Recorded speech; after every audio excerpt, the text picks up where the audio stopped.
Então vamos à palavra de hoje. Abra sua Bíblia em Colossenses, capítulo de número 1. Nós estamos naquela série de pregação da carta de Paulo aos Colossenses e hoje nós vamos ler versos 20 a 23. Colossenses, capítulo 1, versos 20 a 23, que diz assim: E que, havendo feito a paz pelo sangue da sua cruz, por meio dele reconciliasse consigo mesmo todas as coisas, quer sobre a terra e quer nos céus.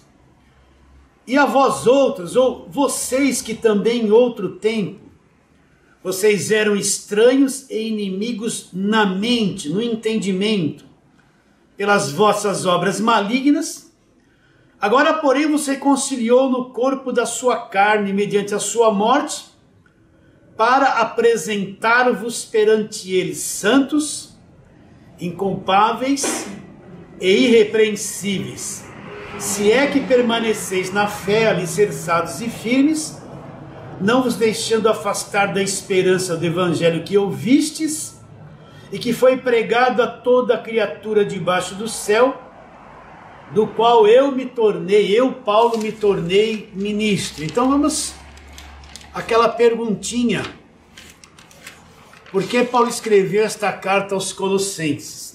Eu estou fazendo essa pergunta, se você está acompanhando pela internet, você está vendo isso, porque isso aqui é a base para que a gente entenda por que Paulo escreveu esta carta aos Colossenses. 4 ensinamentos errados entrou na igreja dos Colossenses. Qual foi o primeiro? O primeiro foi o asceticismo. Eu preciso pegar essas palavras e localizá-las nos dias de hoje. Olhar para as pregações que vêm pela televisão e olhar se isso tudo é verdadeiro. Então o que é o asceticismo? O rigor ascético, né? O que é o asceticismo? É toda a doutrina e ensino que diz que Deus quer me cobrar alguma coisa, que tem um custo, tudo da parte de Deus tem um custo, que Jesus fez a parte dele 50%, e agora eu tenho que fazer a minha parte 50%. Eles apresentam um Deus da barganha. O que é o Deus da barganha? É um Deus que, para fazer alguma coisa a meu favor, ele quer que eu dou coisas para ele. É um Deus que está interessado em mim assim: olha, se você quiser que eu te abençoe, então você tem que pagar o preço, fazer uma melhor oferta. Você tem que dar. O que você tem que dar? Cadê o teu melhor? Você já viu essa frase? Tem que dar o seu melhor? Cadê o teu melhor? O que você tem que dar para mim? É um Deus da barganha, que para ele fazer alguma coisa a seu favor tem um custo. E o que você vê na pregação do evangelho de hoje, na televisão e na mídia? Tudo tem um custo, tudo Deus cobra, tudo tem uma fogueira santa, tudo você tem que dar tudo que tem. Fala a verdade, você não vê esse quadro na mídia, nesse evangelho falso pregado nos dias de hoje? Você está entendendo? O que é o asceticismo? O excesso de disciplina, é o controle sobre a mente das pessoas, o rigor das obras. Você tem que fazer isso, tem que fazer aquilo, tem que fazer isso. Pôr as pessoas debaixo de um rigor, de um jugo tão grande, que elas não pensam mais, elas ficam escravizadas dentro de uma igreja, subordinadas a uma liderança que mantém a mente delas sob controle, baseado no rigor, no excesso de coisas que as pessoas têm que fazer. Você tem que fazer isso, você tem que fazer aquilo, você tem que pagar esse preço, você tem que fazer a vigília, você tem que vir aqui domingo, de manhã, à tarde, à noite, é o culto da libertação. Você pode ver que tem igreja que tem um culto todo dia, e tem igrejas que abrem 3 vezes por dia, como se fosse uma empresa. Mantém o povo, ainda se desce o evangelho da graça de Deus, não dão o evangelho da graça de Deus, vão encher as pessoas de envelope, de voto, de sacrifício, de objetos orados, de coisas ungidas, de água de Israel, é a camisa do nó, vai desatar o nó na camisa, é o óleo que veio de Israel, essa feitiçaria toda. E na mente das pessoas que estão em lugares assim, elas vão vendo um Deus que cobra o tempo todo, um Deus que quer dinheiro o tempo todo, um Deus que quer disciplina dela o tempo todo, um Deus que quer coisas, porque se essas pessoas não derem essas coisas para Deus, o que vai acontecer? Deus não vai abençoar elas, Deus é condicional, Deus só vai fazer alguma coisa por você se você primeiro der alguma coisa para Ele. E na graça de Deus, nós já fomos abençoados, Deus já nos deu tudo gratuitamente, já nos libertou do império das trevas. Romanos 8,31, o que Paulo diz? Aquele que não poupou ao seu próprio filho, antes por todos nós o entregou, como não nos dará junto com o filho? As bênçãos vêm junto com o filho, nos dará juntamente com ele de graça todas as coisas. Então, através de Cristo, Deus nos dá graciosamente com ele todas as coisas. Você consegue enxergar isso? Então Deus não está cobrando nada de ninguém, é o sistema religioso evangélico, que não prega o evangelho da graça de Deus, é que está cobrando. Qual a segunda coisa que entrou lá? O gnosticismo. O que é o gnosticismo? Deus não é uma emoção, Deus não é um sentimento, vocês estão entendendo? Deus não é eu sentir um calor, Deus não é eu sentir um arrepio. Se você for ver na Bíblia todas as pessoas que foram cheias do Espírito Santo, nenhuma delas se descontrolou, caiu no chão, ficou apagada lá estrebuchando, ficou canela de fogo, sapato de fogo, rodando que nem um peão. Todas as pessoas que foram cheias do Espírito Santo na Bíblia foram pessoas inteligentes, sóbrias, que enxergaram e entenderam a palavra de Deus, e ajudaram os outros, pregaram a verdade, construíram na vida dos outros uma pessoa de fé. Quando Jesus foi batizado por João Batista, a Bíblia diz que o céu se abriu e o Espírito Santo veio sobre ele em forma de pomba. E o texto fala que ele foi cheio do Espírito Santo. Ele saiu lá dando rajada de línguas estranhas, nem falou em línguas. Vocês estão entendendo ou não? Ele saiu tudo torto, cambaleando, não, ele saiu cheio de sabedoria. Entende o que eu estou dizendo?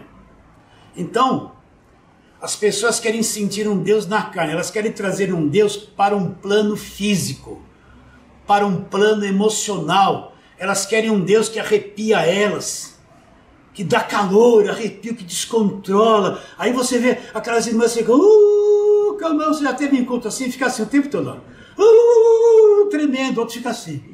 Né? Eles acham que isso é o poder de Deus, mas isso aí é a feitiçaria da carne. E no meio desse movimento aparecem aquelas pessoas que têm visões. Deus só fala com elas por visões, elas fecham os olhos e o que aparece na cabeça delas é Deus falando. E aí elas começam a revelar, olha, você de camisa amarela, eis que te digo, rabalabalabalá, Deus manda te dizer. Não é assim? Você, olha, tem aí um anjo do seu lado, receba. Deus está dizendo que você está numa prova, mas tem uma grande obra na tua vida. Não é assim? Vocês estão entendendo? E essas pessoas começam a ter visões, elas falam que é dom de revelação. E elas começam a controlar a vida das pessoas. Elas estão atrás de um púlpito. Deus manda te dizer, Deus me revela, eu estou vendo. E as pessoas que não conhecem o Evangelho são atraídas, elas querem saber o futuro. Todo mundo quer saber futuro. A maior parte das pessoas que vêm para a igreja, elas vêm para quê? Para resolver problema, para arrumar trabalho, para arrumar carro novo, arrumar casamento. Ah, meu filho está com um problema para o meu filho ficar bonzinho. Meu marido é muito bravo comigo, eu vou lá para fazer uma campanha para o marido para ele ficar bonzinho. Né? Elas vêm para resolver problemas, não para ter um conhecimento do Evangelho. Vocês entendem isso? E uma pessoa que diz que está vendo isso, que revela aquilo, que Deus mostrou, ela vai orar para as pessoas vêm, Deus está me mostrando, faz até assim, faz uma entortadinha no corpo. Olha, eu estou vendo uma grande trevas na sua vida, você está angustiado, a cara da pessoa já mostra que está angustiado. Você está angustiado, nossa, é de Deus, eu estou mesmo. Você está numa prova, irmão. Nossa, estou numa prova. Mas Deus manda te dizer, conta alguns dias, porque isso, porque aquilo, você vai sair dessa prova. Aí, essa pessoa fica dominada. Vocês estão entendendo? Essa pessoa não entende nada do Evangelho. Para ela, esse que está revelando é Deus em pessoa, ela não entende nada. Essa pessoa vai ficar escravizada pelo revelador, por aquele que diz que tem dom. Aí ele começa a revelar coisas, em pouco tempo ele está dominando a cabeça das pessoas na igreja. Tudo lá na igreja dele é revelação. Não tem ensino da palavra. A mente das pessoas são capturadas. E vem gente de longe. A igreja lota. Quem sabe eu vou lá e ele vai revelar o meu futuro. Aí acaba o culto, fica aquela fila para ele orar e revelar. Então Deus não é uma emoção, Deus não é calor, Deus não é arrepio, Deus não descontrola ninguém, Ele deixa você lúcido, né? Onde está isso aqui? Colossenses capítulo 2, olha lá o que Paulo fala, no verso 18, ninguém se faça árbitro, ou uma outra palavra, ninguém vos domine ao bel prazer, dominar a tua vida, pretextando humildade, culto dos anjos, baseando-se em visões, enfatuado sem motivo algum na sua mente carnal. O que Paulo está dizendo? Ninguém controla a tua vida, ninguém domina a tua vida ao bel prazer dele. Você sabe que o líder tem poder para controlar a vida das pessoas se ele não for honesto? Você sabe que a palavra de um pastor, de um líder, ela tem impacto na mente das pessoas. E se ele for insistindo em certas coisas, ele passa a ter um domínio mental na mente de muitas irmãs, na mente de muitos homens, e de acordo com o que ele fala, essas pessoas acabam fazendo o que ele quer. Um bom orador tem esse poder da fala para dominar a vida de muita gente. Mas ele não lhe é permitido por Deus usar isso, essa psicologia. Por quê?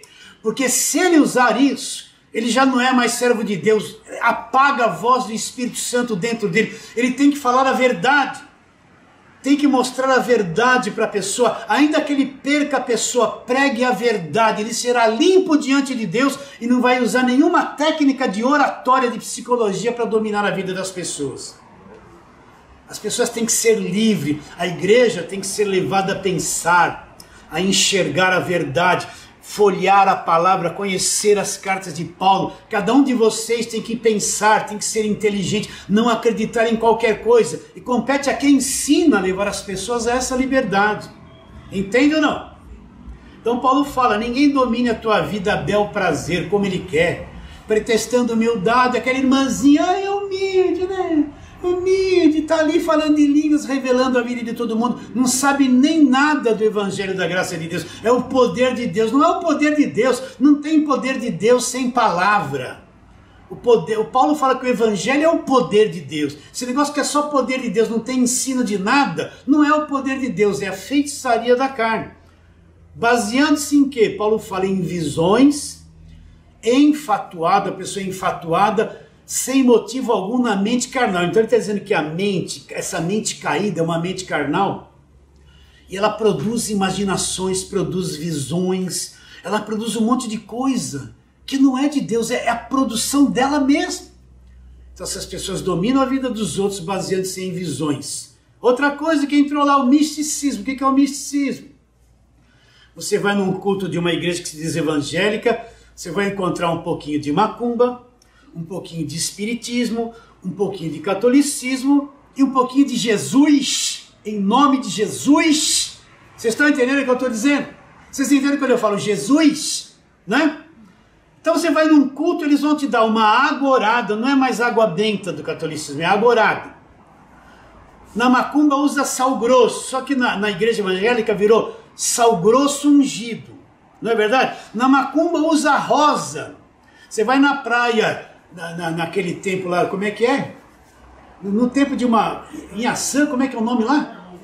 Iemanjá, você vê aquilo cheio de rosa. Aí eles pegaram a rosa de lá e virou rosa ungida dentro da igreja evangélica. Aí o pastor, em nome de Jesus, consagramos essa rosa, leva para casa para te libertar. A pessoa sai com uma rosa morta na mão.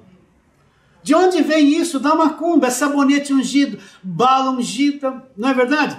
Você já viu alguma vez aqui, ó, nas cartas de Paulo, dizendo assim no culto, invoca demônio dentro do culto, chama pelo nome deles. Você já viu? Eu tive um amigo pai de santo, que eu ia na casa dele, ele era pai de santo, ele se abaixava no cantinho, invocava um monte de coisa e vinha cada demônio. E sabe o que eu fazia com os demônios? Fumava o charuto junto com eles. Pastor, para você ver de onde eu vim. Aí eu desci o guia lá, acendi um charuto, eu acendia outro, ficava batendo um papo com ele lá. Vocês estão entendendo?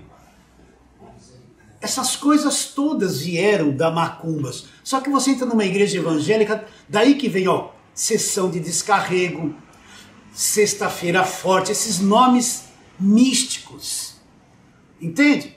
Então você vai numa igreja evangélica pegar um pouquinho do catolicismo, pegar um pouquinho da macumba, um pouquinho do espiritismo e um pouquinho de Jesus. Então com a Bíblia na mão. E as pessoas ficam supersticiosas. Gente que está em lugares assim só vê diabo, só vê demônio. Bateu a porta, você abriu a janela, vê um ventinho, a cortina fez assim, está entrando um espírito aí. É um demônio, né? É o demônio que está no telhado, é o demônio que está na filha. O marido não quer ir para a igreja, o pastor vai falar assim, é um demônio que está na vida dele. O coitado não entende nada do evangelho. Nós vamos pôr na cabeça da mulher que é um demônio. Ela vai olhar para o marido e ver o demônio. Aí não quer mais se deitar com ele, se relacionar com ele, porque o marido virou inimigo, é um demônio. Vocês estão entendendo ou não? Isso também estava na igreja dos Colossenses. Você percebe que esse é o quadro atual? Não é o quadro atual? E que mais tinha lá? O pessoal da lei que queria arrastar a igreja para festas judaicas, guardar sábado, voltar para a velha aliança. Então Paulo escreve essa carta dizendo, o que vocês estão fazendo? Essas doutrinas cegam a mente das pessoas para o verdadeiro evangelho. Você pode ver que nesse meio não fala da graça de Deus. Não fala da obra da cruz, do Cristo crucificado, não fala do sangue derramado, não ensina essas coisas, é só campanha, voto, sacrifício, só vivem de campanha para alcançar coisas. E o que isso ocasiona na mente das pessoas? Elas ficam cegas para o evangelho da graça de Deus, elas não conseguem enxergar que já fomos libertos, já fomos salvos, que tudo é de graça, que nós já somos a nova criatura, somos herdeiro de Deus, tudo é nos dado gratuitamente. Elas não conseguem, porque na mente delas criou-se o véu. Então Paulo escreve essa carta mostrando que eles estão indo por um caminho errado, estão cegos para a grandeza da obra de Cristo. Aí no versículo 13 do capítulo 1, Paulo fala, vocês não sabem o que ele já fez? E vai discorrendo, nos libertou do império das trevas, nos transportou, nós temos a redenção, nós temos a remissão dos pecados. Quem fez isso? A partir do verso 16 em diante, Paulo fala, Deus que fez isso. Aí explica, que Jesus é a imagem do Deus invisível, ele criou os dois mundos, o mundo visível e o mundo invisível, e vai mostrando a obra de Cristo na cruz. Até que nós chegamos nesse texto, vou começar a pregação agora, hein? Tem paciência. Verso 20. E que, havendo feito a paz pelo sangue da sua cruz, por meio dele reconciliasse consigo mesmo todas as coisas, quer sobre a terra, quer nos céus. Nós falamos isso as 3 lives passadas. E a vós outros que eram estranhos e inimigos no entendimento, pelas vossas obras malignas, agora porém vos reconciliou no corpo da sua carne mediante a sua morte, para apresentar-vos perante ele santos, inculpáveis e irrepreensíveis. Hoje nós vamos ficar só nessa frase aqui, ó.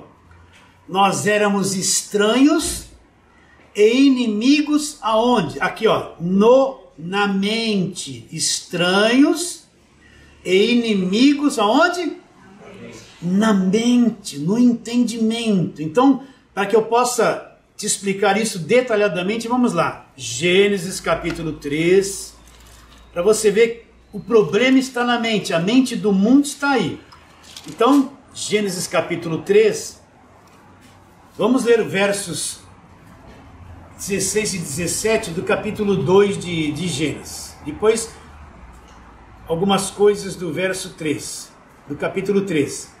E o Senhor lhe deu esta ordem: de toda árvore dos jardins comerás livremente, mas da árvore do conhecimento do bem e do mal não comerás, porque no dia em que dela comeres, certamente morrerás. O que Deus está dizendo? Deus deu toda a alimentação para o homem e falou, olha, você só não pode fazer uma coisa, comer essa árvore do conhecimento do bem e do mal. Se você comer, vai acontecer uma coisa com você, vai morrer. Capítulo 3, olha lá, verso 6. Vendo a mulher que a árvore era boa para se comer, agradável aos olhos, desejável para dar entendimento, tomou-lhe do fruto, comeu, E deu também ao marido e ele comeu. Olha o que aconteceu com eles, presta atenção. Abriram-se então os olhos de ambos, e percebendo que estavam nus, coseram folhas de figueiras e fizeram cintas para si. Quando ouviram a voz do Senhor, Deus, que andava no jardim pela viração do dia, esconderam-se da presença do Senhor Deus, o homem e a sua mulher, por entre as árvores do jardim. E chamou Deus, o Senhor Deus, ao homem e lhe perguntou: onde estás? Olha a resposta. Ele respondeu: eu ouvi a tua voz e porque estava nu, tive medo e me escondi. O que aconteceu? Deus havia dito que se eles comessem do fruto, eles iriam morrer. Eles comeram do fruto e morreram, mas continuou uma parte viva. Aonde foi que eles morreram? Eles morreram por dentro, eles morreram no espírito.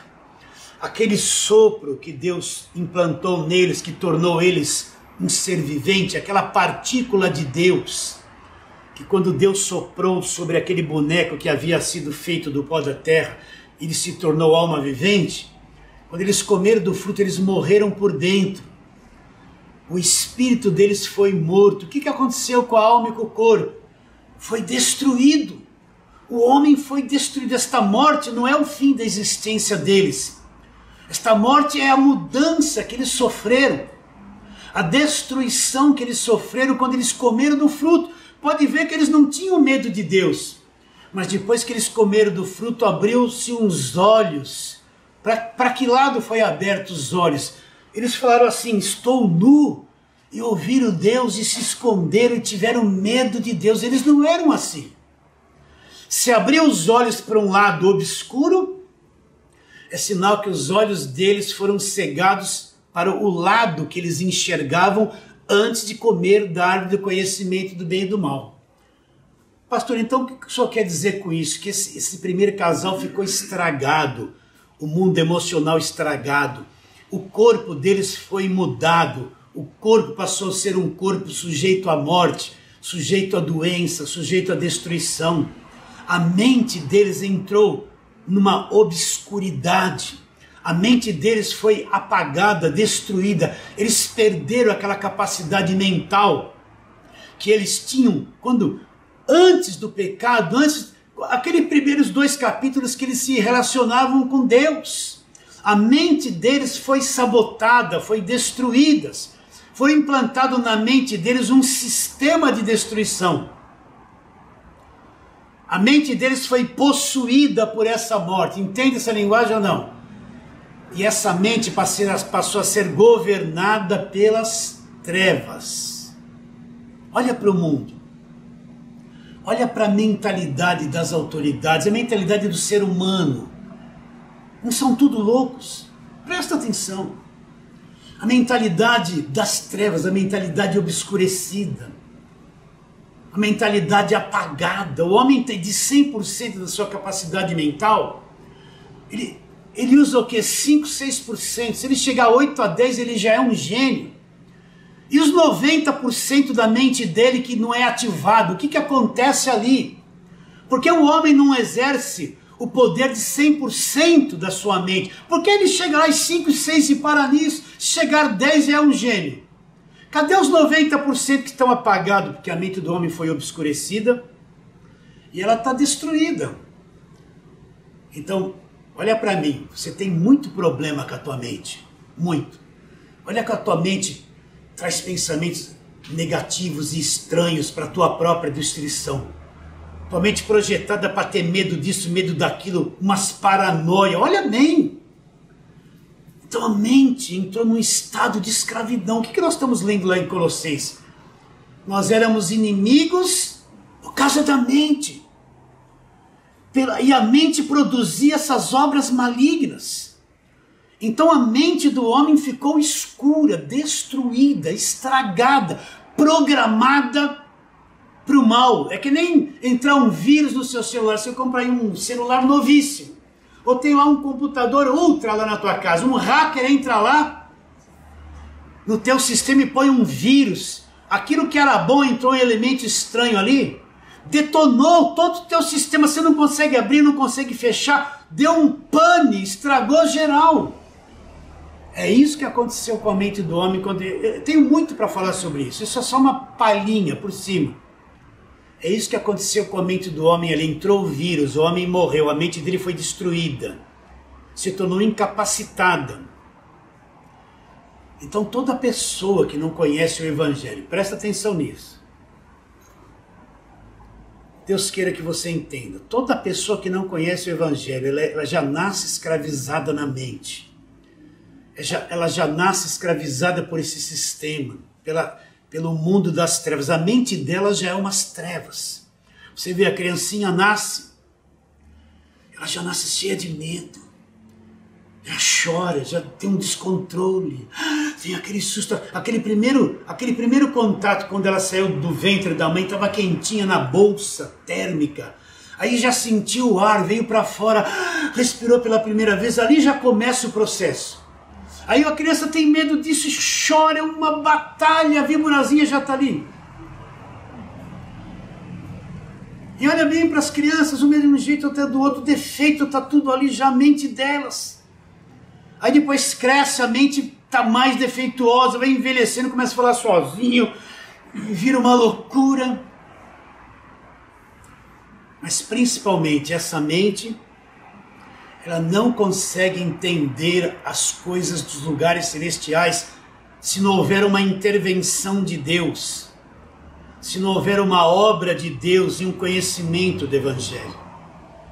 Vocês estão entendendo essa linguagem ou não? Estamos indo? Posso caminhar um pouquinho? Então vamos ver o que Paulo fala lá na frente. Paulo que teve a revelação do Evangelho da Graça de Deus. Romanos capítulo 1. Vamos ali para frente, para você ver o que Paulo fala dessa mente. Romanos capítulo 1, a partir do verso 18, do versículo 16 e 17, ele fala que o Evangelho é o poder de Deus para a salvação de todo aquele que crê. Nós falamos muito sobre isso. Agora, verso 18, eu vou fazer uma leitura aqui com pequenas pausas. Olha lá, leia e entenda, olha lá. A ira de Deus se revela do céu contra toda impiedade e perversão dos homens. Olha a mente do homem como está, que detém a verdade pela injustiça. Presta atenção. Você não vê que esse mundo, o que reina é injustiça? É ou não é? A verdade está detida. O que reina é a injustiça, começando pelo governo. Olha as injustiças. Vai vendo a injustiça de um monte de coisas. É um mundo de injustiça. É um mundo de trevas. Alguns se apoderaram da riqueza do país, 5%. Eles mantêm o povão debaixo de um cativeiro sendo explorado o tempo todo. Não há igualdade, não há divisão de riquezas. É uma exploração. Olha a mente cheia de injustiça. Olha o sistema cheio de injustiça. Muita injustiça. Porque a coisa está invertida. A mente do homem produz a injustiça. Eles detêm a verdade e trocaram a verdade como? Pela injustiça. Então não adianta orar, Deus muda o Brasil. Deus não vai mudar. Não vai mudar. A injustiça reina na nossa nação. Vocês entendem essa linguagem ou não? Tem que se cumprir o tempo do fim. Não vai mudar. Muda a cabeça do presidente. Não vai mudar. Vocês entendem? Eu não devia falar isso, né? Pode deixar isso no vídeo, viu? Vocês estão entendendo ou não? Por quê? Você não passa, você não tem aperto financeiro. Só para você pensar, você vê pouca gente. Por exemplo, você vê os carros caros agora. Você vê um carro lá 120, 130 mil. Eu olho para mim e falo, meu Deus, um carro desse aí é minha vida inteira. Como é que eu vou ter um carro de 100 mil? Eu nem imagino isso. O meu tá aí veinho, carrinho popular já de 6 anos. Tá bom demais. Não é? Mas você não vê. Veja bem, se você tem esse carro, amém. Glória a Deus, que você tenha mais. Mas você não vê uma desigualdade? Presta atenção no que eu estou dizendo. É uma minoria que tem. Você olha lá, ali na televisão, aqueles canais de propaganda, a venda dos carros. Aquele ali é só para rico. Ou quem quer entrar numa dívida grande e ficar apertado aí uma meia dúzia de anos, né? Você percebe o sistema como é uma injustiça. Aí você vai lá no mercado, um arroz lá, R$23. Às vezes eu estou no mercado e eu olho assim, vem uma senhorinha, Parece que ela está com uma notinha assim na mão. Sabe aquela senhorinha simples? Aí, olha o feijão como está. De vez em quando ela fala, peraí, eu vou pagar para a senhora. Pega. Vocês entendem? Você vê um povo oprimido, apertado. A maior parte é pobre, oprimida. Não estou sendo negativo, estou mostrando a realidade. Se você tem um salário, dê graças a Deus. Não fica assim, oh Deus, meu salário é só 3 mil. Não, dá graças a Deus por tudo. Valorize, seja sábio com aquilo que você tem nas mãos. Mas olha a injustiça no mundo todo. No mundo todo, vocês estão entendendo? A injustiça foi trocada pelo lugar da verdade. Na mente do homem a coisa é assim. Continua a leitura. Ah lá, versículo 19. Porquanto tendo conhecimento, aliás, porquanto que de Deus se pode conhecer, é manifesto entre eles, porque Deus lhe manifestou. Porque os atributos invisíveis de Deus, assim o seu eterno poder, como também a sua própria divindade, claramente se reconhece desde o princípio do mundo, sendo percebidos por meio das coisas que foram criadas. Tais homens são por isso indesculpáveis. O que Paulo está dizendo aqui?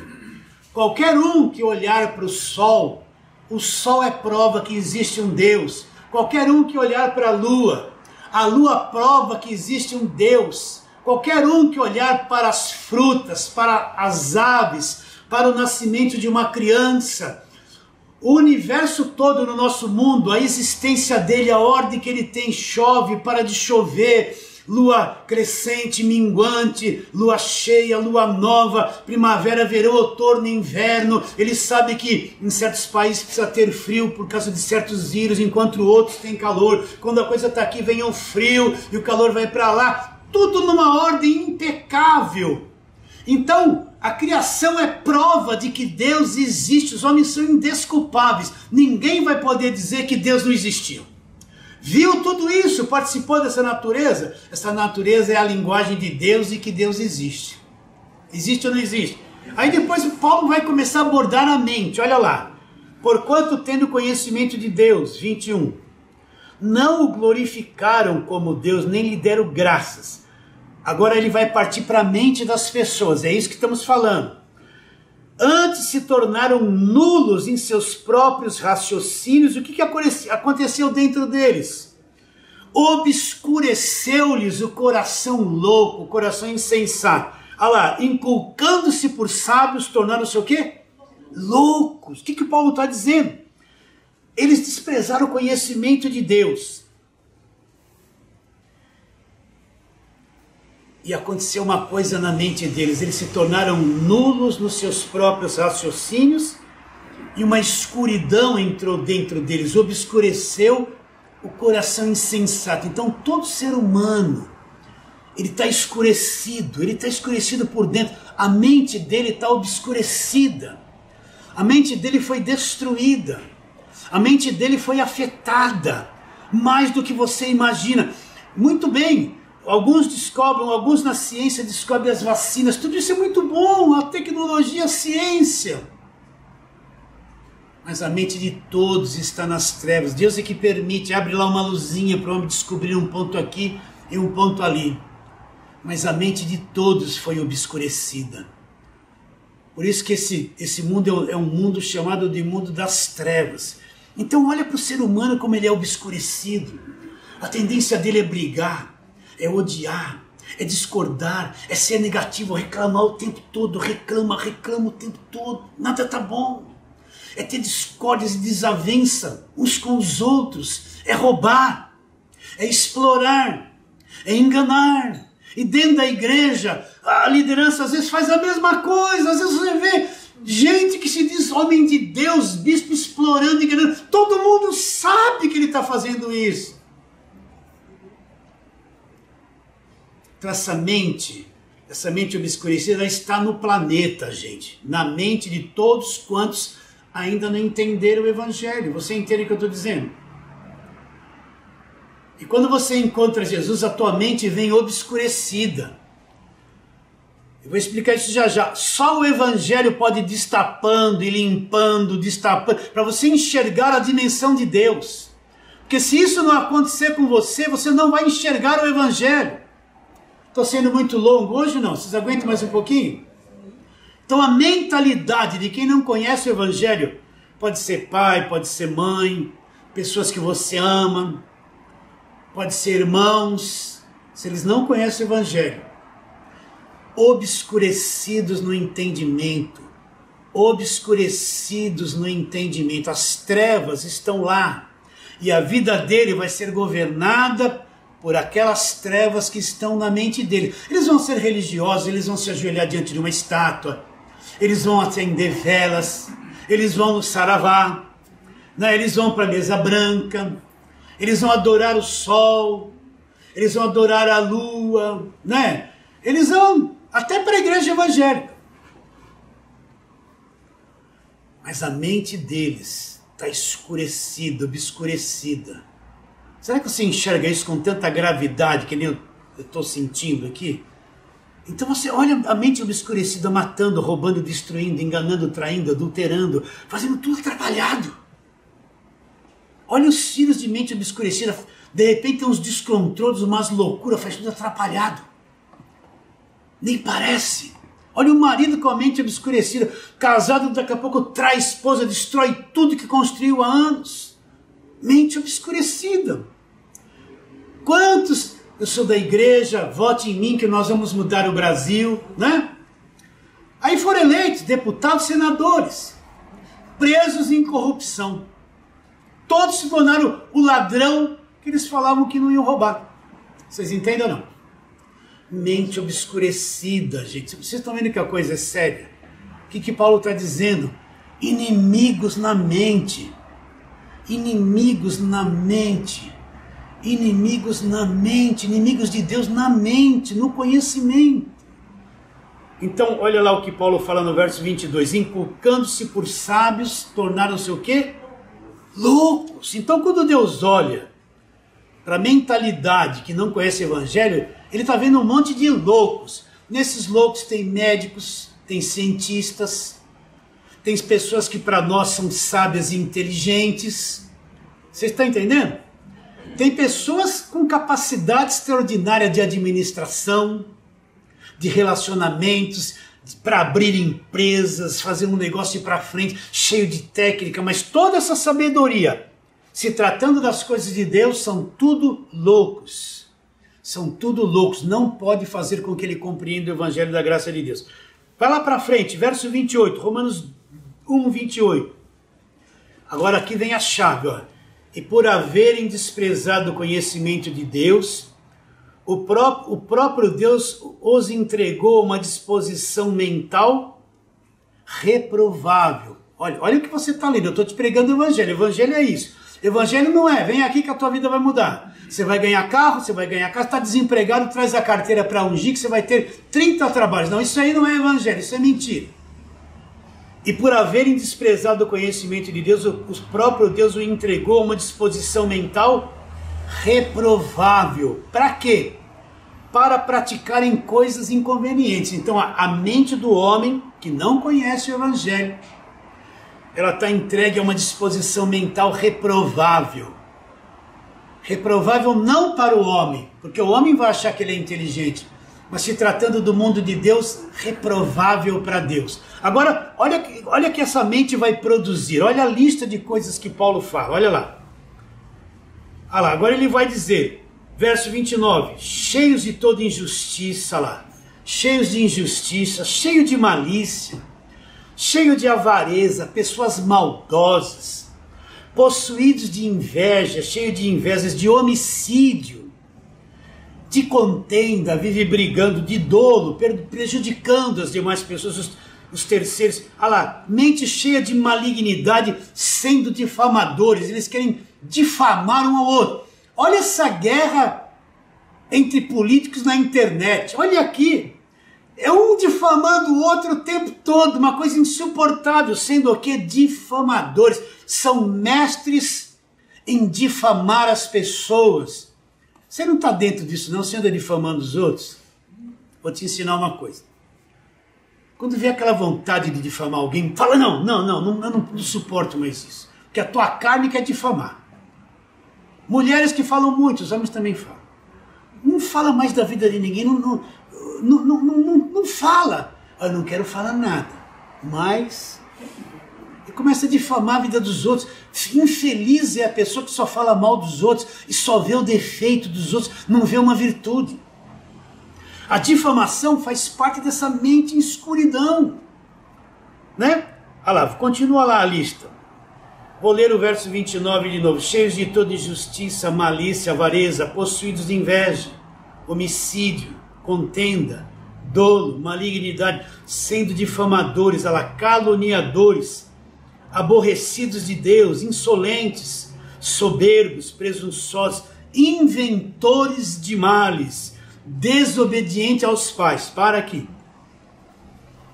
Os filhos são desobedientes aos pais. Essa mente obscurecida está. Enquanto a criança é pequenininha, você domina a víborazinha, né? Você vai controlando. 10 anos você vai controlando. Você já vê que ele já está meio estranhinho, mas você acha que você é coruja? Acho que meu filhinho. É só um filhinho daquele. Isso meu é uma corujinha linda. Aí eles vão fazer 13, 14, vão começar a crescer, a cabeça vai mudar, eles não querem mais sair com você, você começa a perder o controle, daqui a pouco a víbora cresceu. E eles vão ser tudo aquilo que você não quer que eles sejam. Você deu estudo, se esforçou, fez tudo. Mas eles começam a ser aquilo que vocês não querem que eles sejam. Desobediente aos pais. Vocês entendem o que eu estou dizendo? E nós, quando éramos filhos, eu não tenho mais pais, também fiz a mesma coisa. Foi o mesmo desobediente, discordei. Meu pai era católico, eu queria ir lá para Aparecida do Norte, lá ele e a minha mãe. Vamos lá, filho.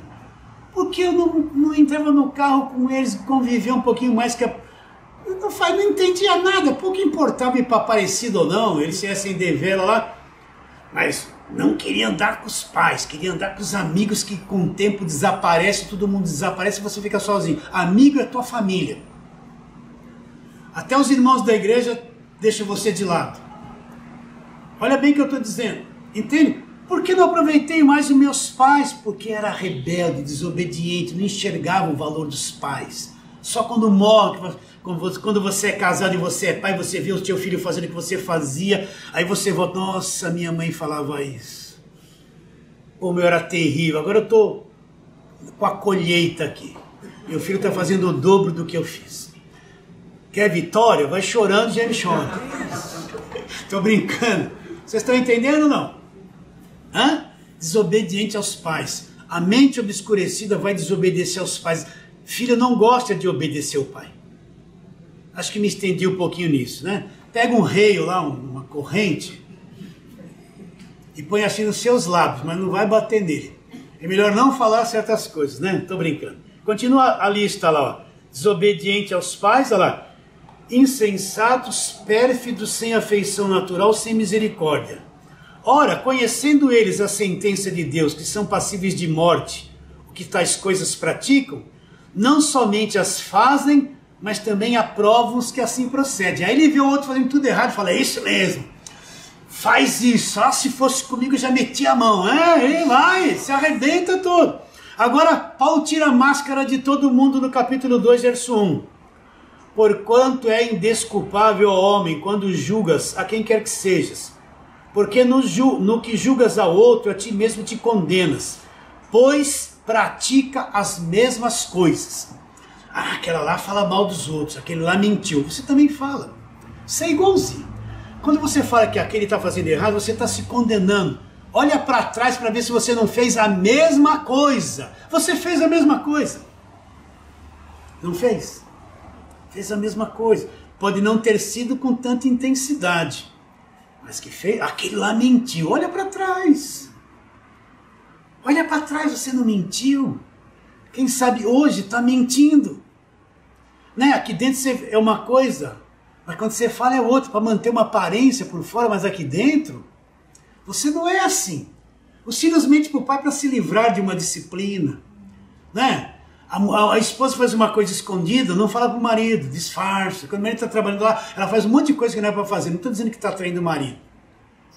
Meu marido não está em casa, deixa eu fazer isso, ele não gosta porque... Aí quando o marido chega, a santa está lá. né? E ela vai escondendo um monte de coisa dele, falou mal dele para a mãe, falou, condenou o marido. Quando chega, não é? E o marido, mesma coisa. E o coitado trabalhou, se matou, suou, chega lá, ainda a mulher está meio virada com ele. O coitado chega lá, naquela força da carne, a mulher, coitado fica com aquela vontade, né? Ah, pastor, o senhor está falando dessas coisas, qual o problema?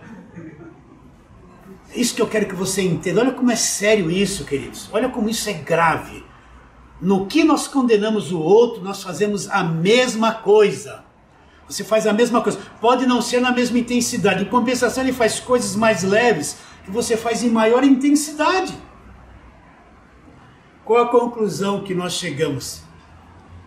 É que de nenhum de nós prestamos. Nós não somos boa coisa. A não ser que a mente seja renovada. A não ser que haja uma renovação na forma de pensar. A cabeça mude. E a única coisa que tem poder para libertar uma mente é o conhecimento do Evangelho da graça de Deus. Não tem outra coisa. Então, o que Paulo enxerga quando ele diz assim, vocês eram estranhos. Vamos lá para Filipenses. Aliás, Colossenses, vamos lá, Colossenses, onde nós estamos?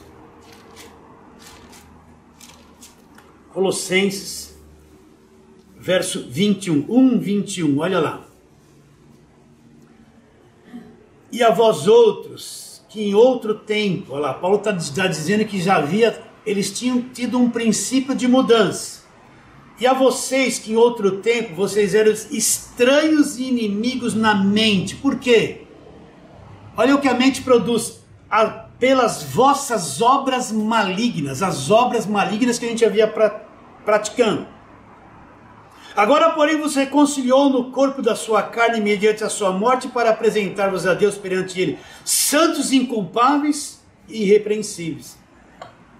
Então Paulo fala que todos nós éramos inimigos. Veja bem, não é uma inimizade assim, humana.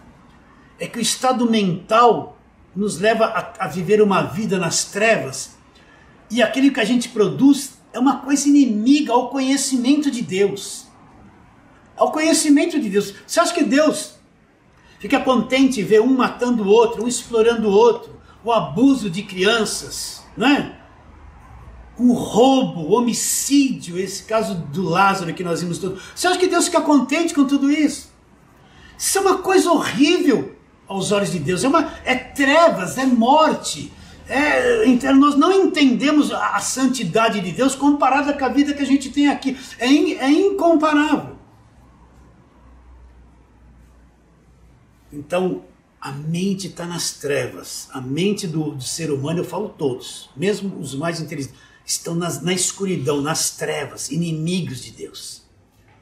A única coisa que pode tirar a mente desse estado é quando a pessoa começa a compreender quem é Jesus Cristo, o que Ele fez por cada um de nós.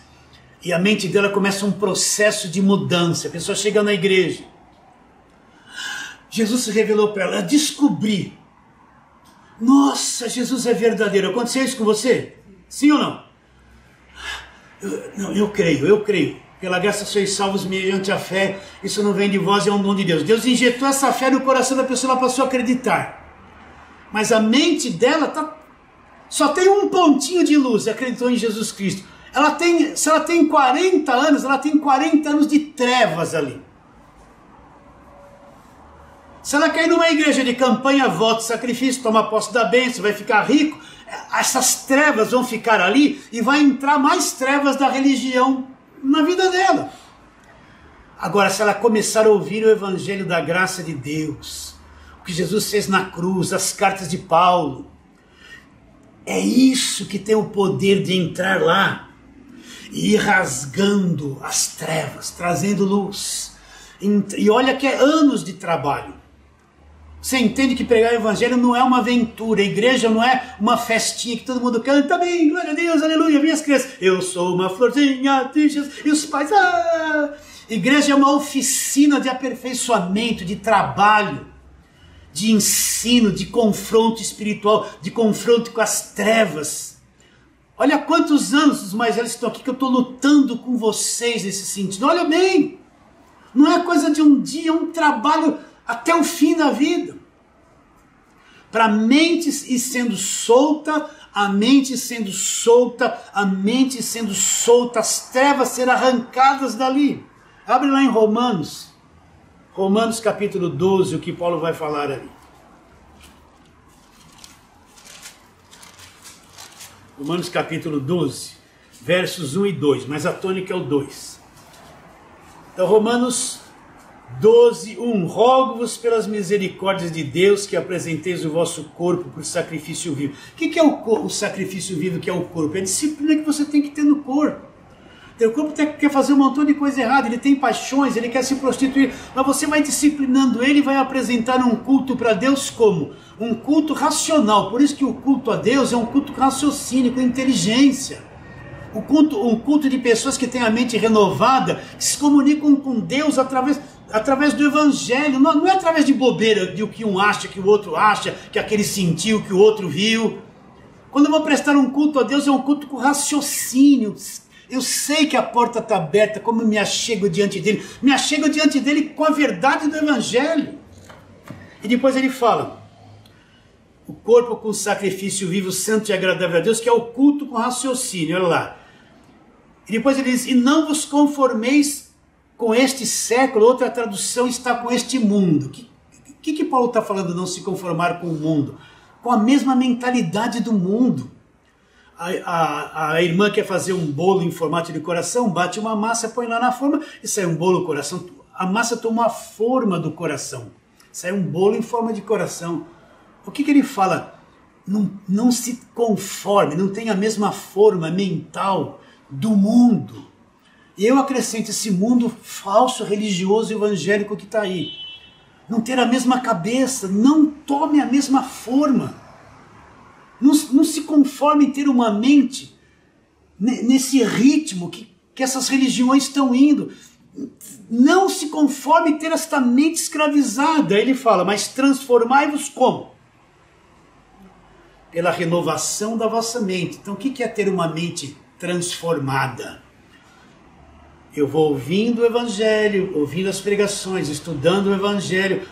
Ele tem o poder de entrar na minha mente e ir mudando, libertando você de hábitos do passado, libertando você daquelas coisas carrancudas que você via a sua própria vida. Hábitos que você trouxe, coisas erradas, mas que você viveu 20 anos com o papai e com a mamãe, você veio com a mesma cabeça de papai e mamãe. Hoje você casou, tem o seu marido, mas você quer que aquela cabeça de papai e mamãe seja a cabeça do marido e o marido da esposa. Porque minha mãe fazia assim, esquece o que eles faziam. Aquilo foi trevas, não são vocês. Estou pegando duro hoje, hein? Então o Evangelho vai entrando lá no fundo. Aí você vai entender o Evangelho tem o poder de ir destravando a tua mente, pouco a pouco, te dando um verdadeiro conceito de Deus, soltando a tua cabeça do passado, da religião, do seu sofrimento, das suas angústias, da sua dor, dos sofrimentos que você teve quando criança, do que a sociedade falsa pôs na tua cabeça, te obrigou a pensar assim, senão você não era aceito pela sociedade. As lutas que você passou na tua vida, nós trazemos marcas dos apertos que passamos, relacionamentos difíceis que tivemos, o desemprego que passamos, falta de dinheiro, não é? Aperto, né? Nós trazemos marcas disso que traz um temor para a vida futura, mas o Evangelho vai te soltando, ele vai te soltando, ele vai te soltando, ele vai te soltando. Então ele fala, mas transformai-vos pela renovação da vossa mente. Então esse é o trabalho do Evangelho. Não é falar, vem aqui que a tua vida vai mudar. Olha, você vai ter um carro novo. Campanha da casa própria, olha o tijolinho da casa própria ungido, né? Terapia do amor.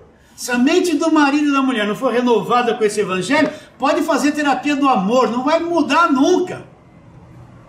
Ela sempre vai olhar para ele, aquele carrapato. Ai, meu marido, porque há anos que está com a mesma cabeça olhando para ele.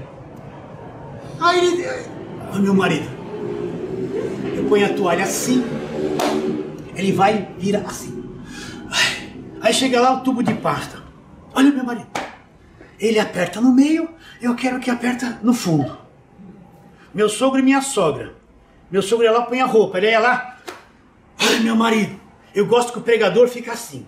Tirava tudo que ele pôs no varal para pregador ficar assim. E quebrava o pau. Não é uma loucura isso? Não é uma loucura isso? Né? A mãe quer que a filha seja como ela. A filha gosta de uma certa roupa. Não vai usar isso. Quando vai comprar, não compra o que a filha quer, que é o que ela quer. A cabeça dela é outra e quebra o pau. Você tem que parir. A cabeça dela é de 50 anos, a filha tem 12. E fica o conflito. Aí a menina começa a crescer. Não aguenta mais a mãe. Vocês entendem? Isso são coisas que vêm no coração que faz bem. Agora, quando eu vou ouvindo o evangelho vai destravando, vai destravando, vai destravando. E a mente que era inimiga de Deus, a mente que era inimiga de Deus, com o tempo ela vai soltando, soltando, soltando, soltando. E para mim, de vez em quando eu fico meio decepcionado com irmãos que a gente andava há anos. Quando você vai ver, eles falam coisas que provam que a mente deles está lá atrasada. Não acompanhou a evolução e o crescimento do evangelho. Isso é o que mais me dói. A pessoa que está com você 12 anos, de repente fala uma coisa e faz uma coisa e fala, meu Deus, ele não entendeu ainda. Ele canta sobre a graça, ele ouve 10 anos essa pregação. Mas de repente você percebe que lá dentro o lixão estava lá e ainda não havia mudado. Então Paulo fala, vocês eram estranhos e inimigos do entendimento por causa das obras malignas. O que Paulo está dizendo?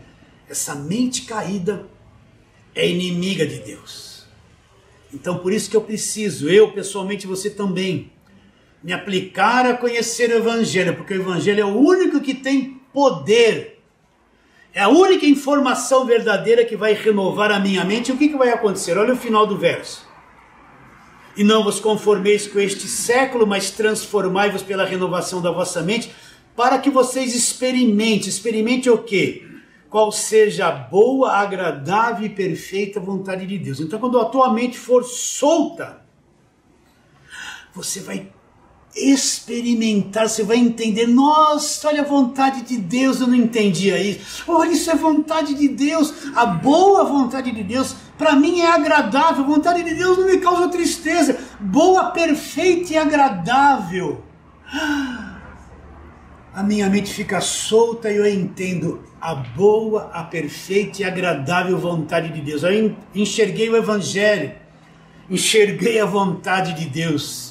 Se isso não acontecer, para você ter uma mente renovada, não adianta. Você pode ser religioso, pode cantar no louvor, pode ir na igreja. Não adianta, você é o mesmo velho por dentro. A tua mente está na mesma escravidão de muito tempo. Então hoje nós temos a nossa mente nesse processo de mudança. Só para terminar, mais um, cansei você. Olha aqui, quando Paulo fala em 1 Coríntios capítulo 1, no verso 14 em diante, ele fala assim, 1 Coríntios 1, 14 em diante, ora, o homem natural não aceita as coisas do Espírito de Deus, porque eles são loucura, olha lá. Não pode entendê-las, porque elas se discernem espiritualmente. Porém, o homem espiritual julga todas as coisas. 1 Coríntios 2, estamos no verso 15. Porém, o homem espiritual julga todas as coisas, mas ele mesmo não é julgado por ninguém. Aí Paulo faz uma pergunta no verso 16. Quem conheceu a mente do Senhor para que o possa instruir? Quem tem uma mente que pode dar instrução para Deus? Nenhum. Ninguém. Aí Paulo fala, nós porém temos o que? A mente de Cristo. O que é a mente de Cristo que Paulo fala que nós já temos? Essa mente que está nesse processo de renovação, de mudança, é a mente de Cristo. Então só o Evangelho pode ajustar a minha mente. Esse conhecimento do Evangelho ajusta a minha mente para mim ter uma mente de Cristo, com conhecimento de Cristo. E nós não somos mais inimigos de Deus. Recebe essa palavra de hoje, queridos? Então vamos ficar em pé e vamos